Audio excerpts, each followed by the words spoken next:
Ethnicity and education attainment को आगे बढ़ते हैं और उसमें हवाले से समझते हैं कि एथनिसिटी का इम्पैक्ट अटेनमेंट पर क्या होता है। सही है जी।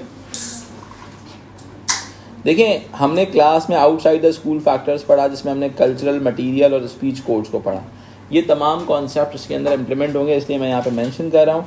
इसके अलावा जैसे क्लास के अंदर हमने इनसाइड द स्कूल फैक्टर्स पढ़ा, streaming, setting, ability grouping, banding, labelling. सही है। ये तमाम एलिमेंट्स जो होते हैं वो हमारे सारे इसके अंदर यूज़ हो रहे होंगे, बिकॉज क्लास का इम्पैक्ट एथनिसिटी पे आता है। जो वर्किंग क्लास के इश्यूज़ होते हैं वही एथनिक माइनॉरिटीज़ के इश्यूज़ भी होते हैं। ठीक है जी। सब कल्चर्स वगैरह सारे इसमें एथनिसिटी का इम्पैक्ट आ रहा होता है। तो ये जितने भी टॉपिक्स हमने पहले भी डिस्कस किए हुए हैं अटेनमेंट के अंदर, वो सारे टॉपिक्स एथनिसिटी के अंदर डायरेक्टली इम्प्लीमेंट होंगे। If you have any questions about, if you face any questions about ethnicity in exam, you can use the sociologist, you can use the content of these topics. ठीक है। If you still have any problem in these topics, you need to recover these topics first, and then you need to move forward with the ethnicity part. Otherwise it is quite difficult for you to manage it. ठीक है। तो पहले आपने ethnicity को करने से पहले ये चीज़ कवर करनी है। ethnicity को कवर करने से पहले सबसे पहले हम अंडरस्टैंड करते हैं overt racism, यानी कि openly racism हो रहा है दुनिया भर के अंदर, कंट्रीज़ के अंदर किसी ना किसी लेवल पे ओवर्ट रेसिज्म यानी कि ओपन रेसिज्म मौजूद होता है। सही है। लाइक अब्यूज़ करना, हरासमेंट करना। सही है। नेगेटिव क्या कहते हैं, एटीट्यूड शो करना। सही है। ये तमाम एलिमेंट ओवर्ट रेसिज्म का पार्ट होते हैं। ठीक है। दुनिया की वो तमाम सोसाइटीज़ जहाँ पे मेजॉरिटीज़ आइडियोलॉजिकली बहुत स्ट्रॉन्ग होते हैं और उनकी रेसिस्ट आइडियोलॉजीज़ के ऊपर कंजर्वेटिव बेस करते हैं, तो वहाँ पे ओवर्ट रेसिज्म बहुत ज़्यादा नज़र आएगा। ठीक है। इसकी वजह सुपरियॉरिटी कॉम्प्लेक्स भी हो सकता है। सही है। जैसे जर्मन्स को एक दौर के अंदर बड़ा कॉम्प्लेक्स था, सुपरियॉरिटी कॉम्प्लेक्स था कि we are Nazis and we are the Aryans and this and that, so we just have a privilege to stay in this on this earth. तो ये तमाम एलिमेंट्स उनके अंदर रेसिज्म के मौजूद थे। ठीक है। इसके अलावा एक चीज़ होती है कल्चरल रेसिज्म, जिसको हम इंडोर्स करते हैं एथनोसेंट्रिक करिकुलम के थ्रू। ये हमने पहले डिस्कस किया था कि एथनोसेंट्रिक आइडियाज़ को प्रमोट किया जाता है एजुकेशन के अंदर। ठीक है। Role models, ethnic based role models दिखाए जाते हैं। ठीक है। एथनिक माइनॉरिटीज़ की हवाले से जो रिप्रेजेंटेशन होती है रोल मॉडल्स में वो बहुत कम होती है। ठीक है। Ethnic minorities have no role model in curriculum, यानी कि उनका कोई करिकुलम के अंदर रोल मॉडल होता ही नहीं है। सही है। वो एक अपने आप से किसी को लिंक कर ही नहीं पाते। ठीक है। इसके अलावा कहा जाता है कि 5% teachers are from minority, 15% students are from minority groups. ये रॉस की थ्योरी थी। रॉस ने कहा था कि 15% जो स्टूडेंट्स होते हैं माइनॉरिटी ग्रुप से, बट ओनली 5% टीचर्स होते हैं माइनॉरिटी ग्रुप्स के साथ। देखिए जी, अगर हम थोड़ा सा आगे बढ़ते हैं, हमारे पास कुछ थ्योरीज आती हैं। सबसे पहले आती है रनीमेड प्रेस की थ्योरी। ये बड़ी इंपॉर्टेंट थ्योरी है, इसको याद कर लेना काम आएगा। ठीक है। हमने रॉस का पहला आर्गुमेंट पढ़ा, अब रनीमेड प्रेस को अंडरस्टैंड करेंगे। सही है। कहा जाता है कि भाई हिडन प्रोसेसेस स्कूल्स के अंदर होते हैं। ठीक है। Like high levels of control and criticism from the teachers of the cultural related to the cultural stereotypes, यानी कि अगर कोई बंदा सोसाइटी के मेन स्ट्रीम कल्चर को फुलफिल नहीं कर रहा होता तो उसको क्रिटिसिज्म फेस करना पड़ता है। ठीक है। अब क्या होता है, educational experience of black Caribbean boys के हवाले से बात होती है, तो क्या सामने नज़र आता है कि भाई बहुत सिंपल सी बात है। इसकी बात करें हम, education experience of black Caribbean boys in the UK. अब देखो, यूके की सोसाइटी एक तरह से थोड़ी सी रेसिस्ट सोसाइटी कंसिडर की जाती है दुनिया में। वहाँ पर जो वहाँ की मेजॉरिटी है उसको एक, तो वहाँ पर ब्लैक वाइट सुपरियॉरिटी एग्जिस्ट करती है। ठीक है। तो देखा क्या गया कि एजुकेशन एक्सपीरियंस ऑफ जो ब्लैक कैरेबियन बॉयज़ था वो क्या होता है कि भाई there are masculinity being defined in terms of rebellion against the white schooling and the teachers, यानी कि अगर आप वाइट स्कूलिंग और वाइट टीचर्स के खिलाफ हो तो you will consider the masculine macho man powerful बंदा। समझ में आई बात। तो वो उनके नज़दीक क्या हुआ, क्योंकि सोसाइटी में स्टीरियोटाइपिकल आइडियाज़ एग्जिस्ट करते हैं कि whites are superior than the blacks, तो जो ब्लैक्स होते हैं वो ऑटोमेटिकली अज्यूम कर लेते हैं that we need to understand this thing कि हम जो we need to be rebel against the white schooling system and the white people, white teachers. फिर कहा था कि भाई over representation of blacks in lower sets, ठीक है, स्कूल के जो सेट्स होते हैं, जो सब्जेक्ट सेट्स होते हैं, जो लोअर सेट जिनकी लेबलिंग बहुत बुरी होती है, उनके अंदर ब्लैक्स ज़्यादा नज़र आएंगे आपको।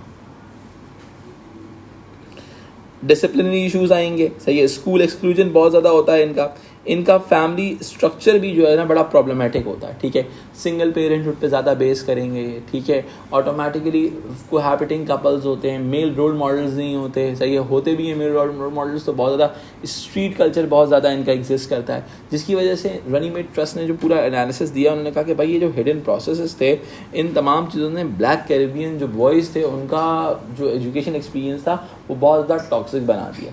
तो अब यानी कि उनके लिए उस चीज़ से निकलना भी एक तरह से पॉसिबल नहीं है, सही है, बिकॉज द होल और idea is all about the ethnic identity, यानी कि एथनिक आइडेंटिटी की वजह से कोई बंदा अंडर अचीव हो पा रहा है, हो गया एजुकेशन सिस्टम में। अब इस चीज़ को थोड़ा सा आगे लेके चलते हैं। हमारे पास सबसे पहले आते हैं अब इसमें गिलबॉर्न की थ्योरी आती है, कहते हैं schools are institutionally racist in the form of curriculum development, यानी कि एक हद तक कहीं ना कहीं रेसिस्ट होते हैं, जिससे होता क्या है, विच में disadvantage the black people, black students को डिसएडवांटेज मिलता है। सिलेक्शन बाय सेटिंग, यानी कि जो सब्जेक्ट सेट्स में सेलेक्ट किया जाता है, जो लोअर सेट्स होते हैं उसमें ज़्यादातर ब्लैक स्टूडेंट्स जाते हैं, सही है। वाइट स्टूडेंट्स जो होते हैं वो normally are over represented in gifted schemes, यानी कि जो आपकी स्कॉलरशिप्स वगैरह होती हैं उसके अंदर वाइट स्टूडेंट्स आपको ज़्यादा नज़र आ रहे होते हैं। इसके अलावा कहते हैं कि vocational schemes for black students, यानी कि ब्लैक स्टूडेंट्स को प्रैक्टिकल एजुकेशन दी जाती है, बिकॉज वही कल्चर होता है इमीडिएट ग्रेटिफिकेशन देगा, they want to earn as soon as possible, that's why they opt for the vocational schooling systems, ठीक है। इसके बाद हमारे पास क्या कहते हैं, जो ब्लैक स्टूडेंट्स जो होते हैं वो ओवर रिप्रेजेंटेड होते हैं। देखिए अभी तक हमने जो अंडरस्टैंड किया उस चीज़ को अंडरस्टैंड करते हैं। सबसे पहले हमने रॉस की थ्योरी पढ़ी, रॉस के बाद रनीमेड ट्रस्ट के बाद गिलबॉर्न की थ्योरी पढ़ी, ठीक है। यानी कि आपके पास अगर आपने 26 मार्कर भी लिखना है एथनिसिटी बेस के ऊपर, आपके पास आर्गूमेंट्स बन रहे हैं, ठीक है। पहले पैराग्राफ में रनीमेड ट्रस्ट को तमाम चीज़ों के साथ लिंक किया, दूसरे पैराग्राफ में आपने गिलबॉर्न और रॉस को डेवलप कर लिया, ठीक है। रॉस को भी आप अलग से भी लेके जा सकते हैं चाहें तो, 3 पैराग्राफ में डेवलप हो जाएगा। तो आप एक्चुअली एथनिसिटी वाले पार्ट के अंदर ब्लैक्स की अंडर अचीवमेंट, अंडर रिप्रेजेंटेशन को डिस्कस करेंगे in gifted schemes, scholarship programmes, and the over representation of the white students in the gifted schemes and all the programmes. यहाँ तक समझ में आती है बात? अब मैं इस चीज़ को थोड़ा सा आगे लेके चलते हैं। तो जब हम आगे बढ़ते हैं तो हमारे पास कुछ चीज़ें नज़र आती हैं, लाइक कल्चरल एक्सप्लेनेशंस नज़र आती हैं कि मेजॉरिटी जो वाइट है पर्टिकुलरली ब्रिटेन के अंदर, उनके पास एडवांटेजेस पोजीशन के ऊपर हैं और माइनॉरिटीज़ लाइक ब्लैक उनको डिसएडवांटेज है।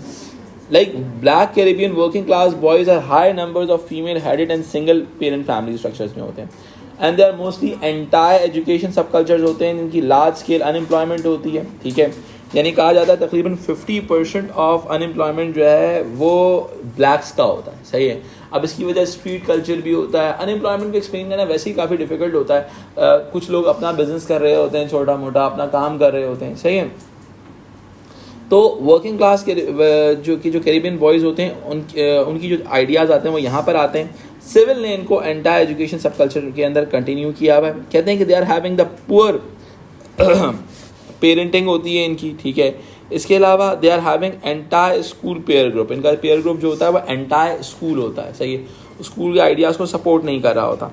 Lack of ability to take responsibility, यानी कि रिस्पॉन्सिबिलिटी नहीं ले पा रहे होते of their own entire school behaviour, अपने एंटायर स्कूल बिहेवियर की रिस्पॉन्सिबिलिटी भी ये लोग नहीं लेते, जिसकी वजह से पूरा मैकेनिज्म इनके एक तरह से खिलाफ हो जाता है, ठीक है। यानी कि they were groom to oppose the schooling system, because schooling system is majorly based on the white values. And अब आपको अगर बचपन से बताया जा रहा हो कि वाइट्स आर अगेंस्ट यू, तो ऑटोमेटिकली आप जो होगे उसको इसी एंगल से देख रहे होगे, ठीक है। तो इसी वजह से आप अगर एक पूरे सिस्टम का पार्ट बन जाते हो जो कि आपके पूरा खिलाफ होता है, तो automatically it's quite difficult for you to sustain in that system. तो ब्लैक कैरिबियन बॉयज़ जो हैं उनके साथ यही हो रहा है कि वो पूरे सिस्टम को अंडरस्टैंड नहीं कर पा रहे, वो सिस्टम को उन्होंने अपने खिलाफ समझा हुआ है। तो वो बेशक अगर एंटायर एजुकेशन ना भी हो तो एंटायर स्कूल ज़रूर होते हैं, बिकॉज उनको लगता है कि ये जो वाइट टीचर्स हैं और वाइट की जो वाइट वैल्यूज़ हैं ये इनके ऊपर इन्फोर्स की जा रही हैं। अब मैं इस चीज़ को थोड़ा सा आगे लेके चलते हैं। देखिए हमारे पास कुछ माइनॉरिटीज़ यूके में ऐसी आती हैं who are very good in education system, like Chinese, Asians हो गए, ठीक है।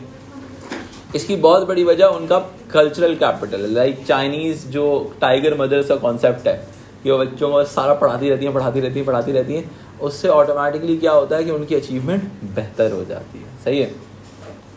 तो कहा जाता है कि भाई जो एशियन माइनॉरिटीज़ हैं, ठीक है, like they achieve high due to their cultural values and family values.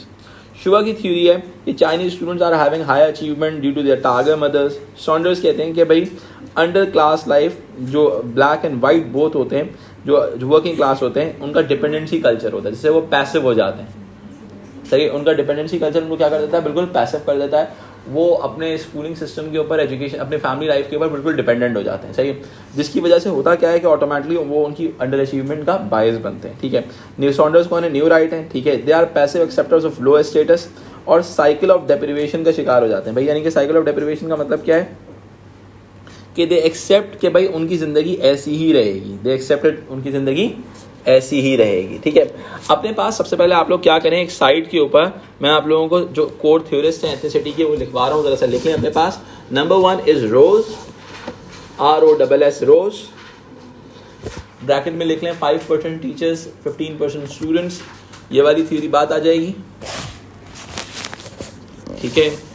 उसके बाद आप सेकंड थ्योरिस्ट मेंशन करें अपने पास, रनीमेड ट्रस्ट की थ्योरी है, black Caribbean boys in the UK,